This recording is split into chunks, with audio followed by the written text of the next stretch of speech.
Hello guys, this is Nidmist and today's video is going to be really awesome. So a while ago there was a huge tournament in Delhi which was like the first team format tournament ever held in India, and that too it was hosted by IBS, so it was like awesome.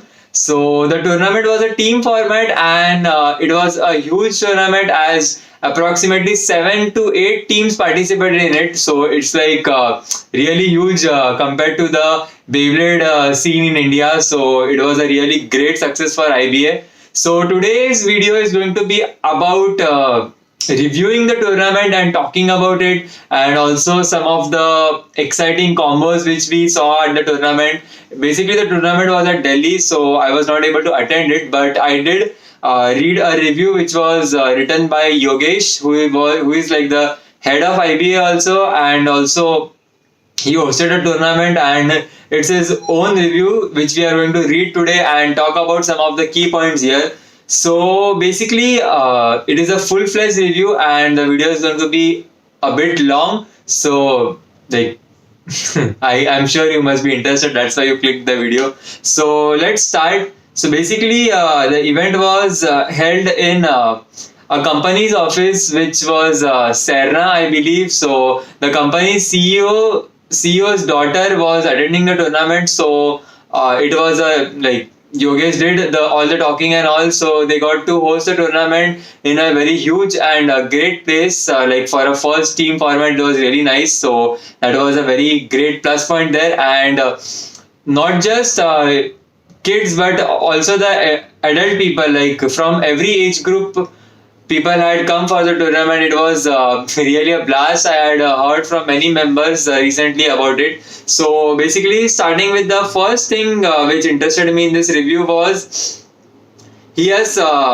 mentioned a combo such as Siege Excalibur, SX1 and variable. So that's very interesting combo. Basically, if you are going to use such a combo, you need to be really awesome at handling the combo, and because if you launch too aggressively, it's going to be just KO for every round. So it's like basically pointless then.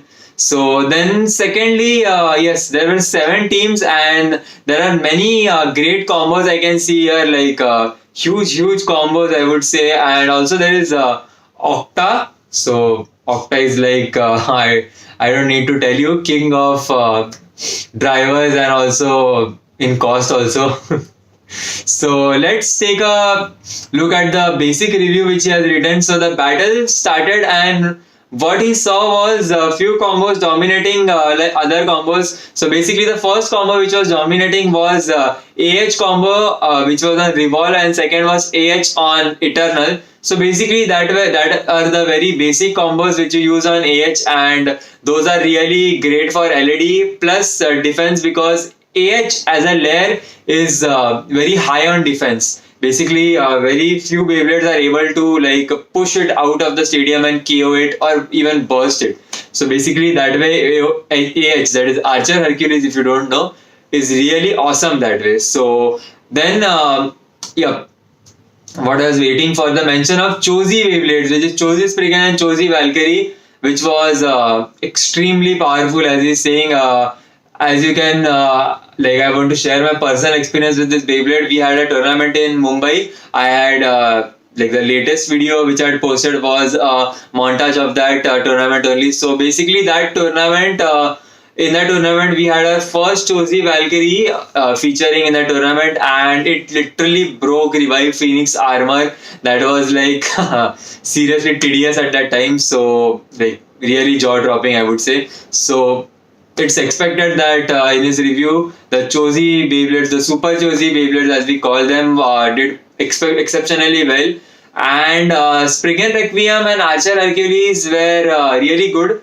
And the one thing which surprised me in his review was Legend Spriggan doing good. So basically, Legend Spriggan is like a very long lost layer.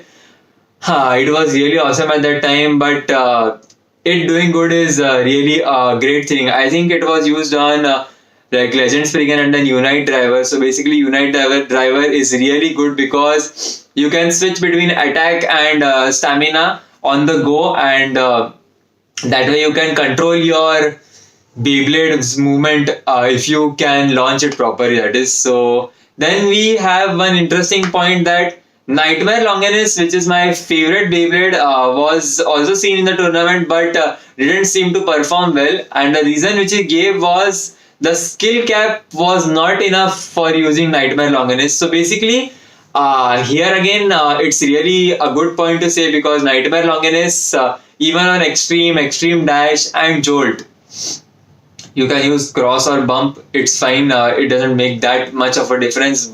Cross will give you more LED. Bump will give you the weight. So basically, and if you use jolt, it will be good against higher attack types and lower height combos, such as the combos with Eternal and Yard. And if you use extreme, it would be good for the normal combos. So basically, that's the drawbacks of using each driver. Like if you are using a high height driver and you face a low height opponent, it's going to be a bad matchup, and so on and so forth. So basically, Nightmare does require a lot of skill, because being powerful like as hell, because last tournament I did burst a Chosi Valkyrie using Nightmare Longinus. So it is very much possible, and nothing like a fluke kind of thing. So I can do it multiple times also. So it's completely a viable strategy. But yes, Yogesh is right here. Nightmare Longinus does require a lot of skill to perform well.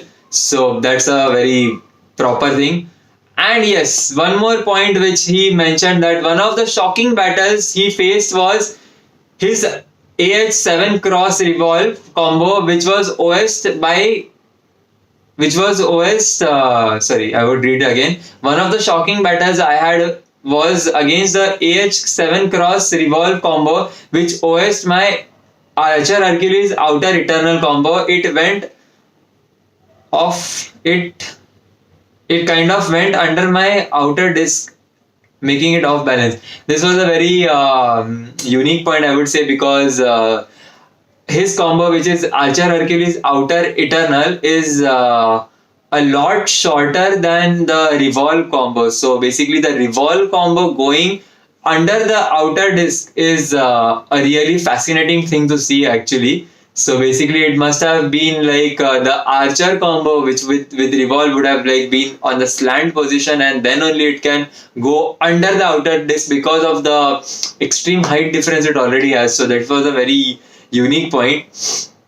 And the next thing is obviously about Octa, as he is mentioning Octa was a major threat in tournaments, because Octa as a driver is like super heavy. It just makes a wall on the Beyblade. If you are using a heavy Beyblade, it's like done, man. It's like a huge chunk of piece just lying in the center of the stadium. Plus, it has really great LED also. And he is also saying that bearing combos were not able to perform well against it. So that's like a very unique thing, because as far as my Beyblade life has gone, I have never seen Octa in my life. So no clue. And then this was a point which I didn't agree with completely. So his point was the one way which particularly didn't perform well and was really bad was Gaius Fafnir. And Gaius Fafnir, he's saying which the two combos they were using on Gaius Fafnir were on Atomic, and then second it was beaten by a Drain Fafnir on Orbit. So basically, and then second combo which he has mentioned was, I think so. Yep. So that's it. So the Atomic thing, yeah. So basically, I would like to point it out. I'm not completely against this combo. Like Gaius Fafnir and Atomic is good. But you need to remember that Gaius Fafnir and Drain Fafnir are completely different in the way they are made. So basically, Gaius Fafnir is not at all rounded. Drain Fafnir was pretty much completely rounded kind of thing.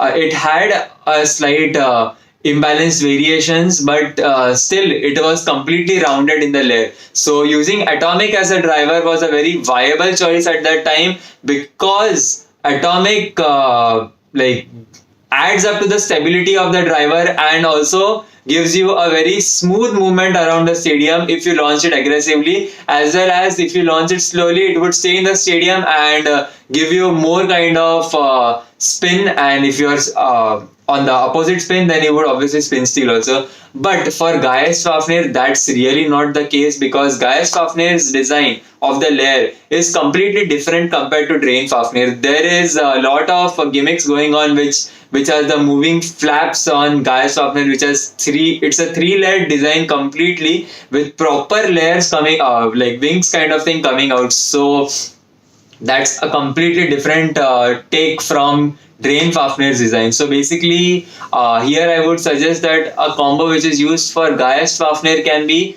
Gaius Fafnir 7 proof or 7 glaive.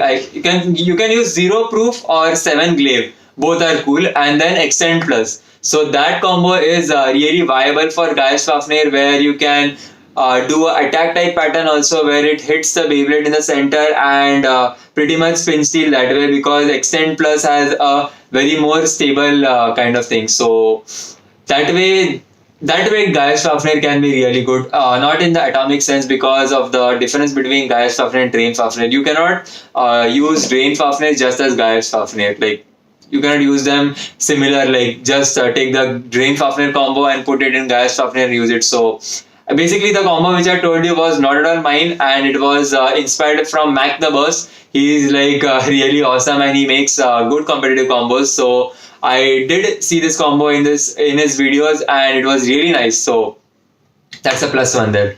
So then there were amazing battles, and one of the more amazing battles was between Legend Spriggan on Unite against Hell Salamander on Atomic, which ended up in a fabulous burst finish. So basically, again here, Hell Salamander on Atomic is really good, no doubt. I am not at all against it. But when you are, as is written, like it was a burst finish, so obviously, if I'm wrong, you can correct me. But Legend Spriggan must have been left rotation. So when you are in left, it is a very good option. Like, you shouldn't use like basically in general also for your, what do you say, the Hell Salamander combo should be used with bearing, I would say, because it has more kind of effectiveness in comparison to Spriggan also. Basically, I have tested it and it's sure, so you can do it on yourself also, and you can try it. So but the Drain Fafnir, what do you say, the Hell Salamander combo with bearing, and you can go like Phi glaive, Phi cross, anything is fine. Phi is really important because Phi gives you burst resistance to a greater extent comparison to all the discs. So basically, if you go and you have to launch like extremely hard at that time, where your Hell Salamander goes on like revolving around the stadium very fast, so that way you minimize the chances of hitting the Legend Spriggan, where because the Legend Spriggan has kind of really great hit points. If you go into a tornado stalling thing with bearing, and it's really possible, if you want, you can try just launch bearing super hard and it would go into tornado stalling. 100% guarantee it happens. So that way you can counter this combo and it won't result in burst miss. Second, you can just if it does make any contacts, if you are at a higher speed, then it would be like you are applying reverse braking to the Beyblade. So that way you are at a very lower chance to burst yourself. So, and that way it would be like not bursting of the Beyblade, which has weak teeth and weak driver spring and all. So that way you can counter it. Then obviously you can see it's like they had a really blast, because the CEO of Serna, whose name is Ali, he had like given them all kinds of like food and stuff. It was really well organized, and they had pizzas and everything. So it was like a blast for kids, I would say, like really awesome.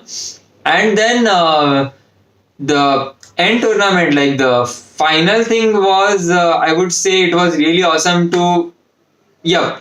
The rules at the final tournament were like, the rules were the participants can only keep 3 for the entire team base with no repeated parts, and it was an unexpected turn for the team. So basically, doing this in finals is like a really twist kind of thing, because it's like a breakthrough from the general flow of the river. So that's like a very challenging thing. Hats off to Yogesh for thinking this. Really awesome. And then the final teams, I think so, were Dark Blade Breakers. So that was like really an inspiring name, I would say. It's like if ever the anime had this kind of team, then everybody would have been like Black Bronzer, Black Trigger, Black Dragoon, Black Drasil. So that would be like a overpowering thing. In the anime, it would have been awesome like this name. But oh well, it's fine. This name was really nice. And finally, the last site was Hell Salamander on Atomic with his Chosi Valkyrie on Destroy Dash, where it's Chosi Valkyrie OS Hell Salamander on Atomic. So basically, that's the thing. I don't know how.